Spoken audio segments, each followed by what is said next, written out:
Et avec nos correspondants, nous revenons chaque dimanche sur ce qui fait la une des médias ces derniers jours. Un peu partout à travers le planète, on commence avec l'Allemagne. On prend donc la direction de Berlin avec Fanny Steyer. Bonjour, merci d'être avec nous. Alors les agressions sexuelles durant le Nouvel An n'ont pas eu lieu qu'à Cologne apparemment.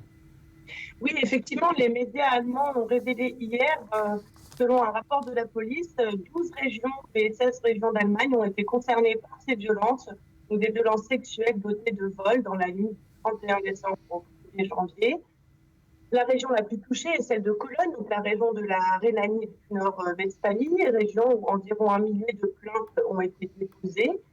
Dans ces agressions qui touchent toute l'Allemagne, les victimes sont presque exclusivement des femmes.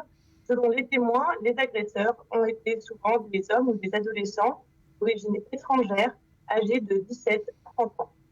Merci beaucoup Fanny, on poursuit ce tour de l'actualité internationale avec Londres où Ashley Chevalier nous parle de la justice locale, justice britannique qui accuse la Russie d'être responsable du meurtre de l'opposant russe Litvinenko. On écoute. Bonjour Julien, cette semaine c'est l'affaire Litvinenko qui a fait la une au Royaume-Uni, ou plutôt qui a refait la une. Souvenez-vous, c'était en 2006, un ancien espion russe réfugié à Londres était empoisonné au polonium 210 dans un hôtel du très chic quartier de Mayfair, et sur son lit de mort il avait accusé le gouvernement russe d'avoir orchestré son assassinat.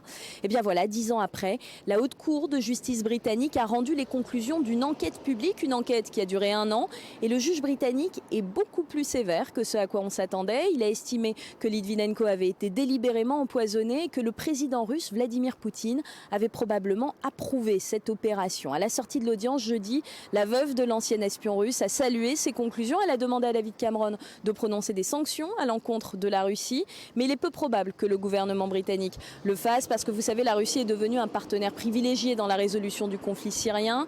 Les Britanniques peuvent difficilement s'en passer et il se dit même qu'en coulisses, des diplomates britanniques mettent la pression sur David Cameron pour qu'il ne prononce pas de réelles mesures de rétorsion. Néanmoins, cette affaire a jeté un coup de froid sur les relations diplomatiques entre les deux pays. David Cameron a estimé que les conclusions de cette enquête étaient extrêmement dérangeantes. Theresa May, la ministre de l'Intérieur britannique, de son côté, a prononcé le gel des avoirs des 2 principaux suspects dans cette affaire. 2 suspects qui sont sous mandat d'arrêt depuis plusieurs années, mais que la Russie a toujours refusé de livrer à la justice britannique pour qu'ils soient interrogés.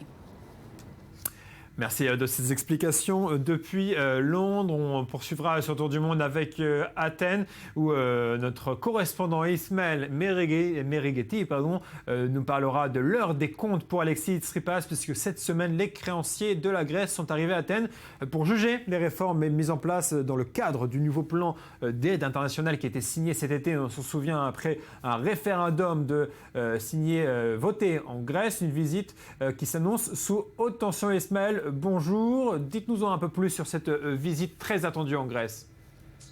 Alors, oui, les Grecs pensaient que ces visites des créanciers appartenaient au passé. Alexis Tsipras l'avait promis au moment de son élection, il n'autoriserait plus les Européens et le FMI à venir à Athènes pour juger les comptes du pays.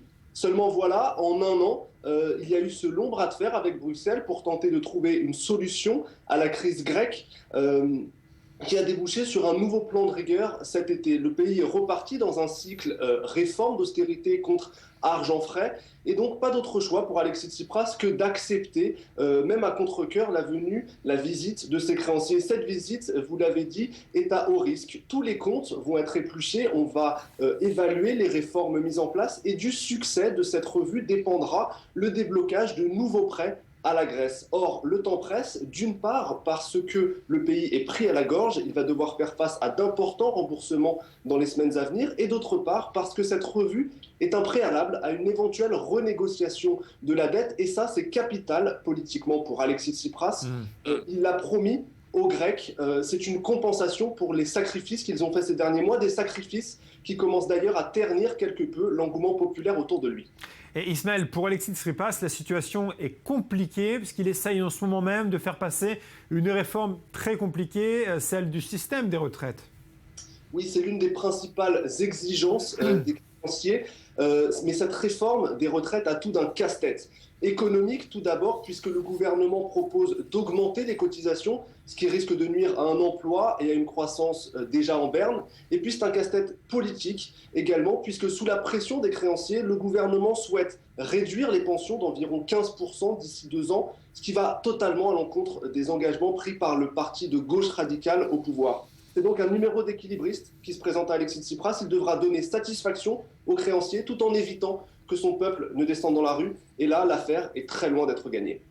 Merci beaucoup Ismaël. Voilà donc pour ce tour de l'actualité de nos correspondants, comme chaque dimanche matin dans le journal dit 24 News.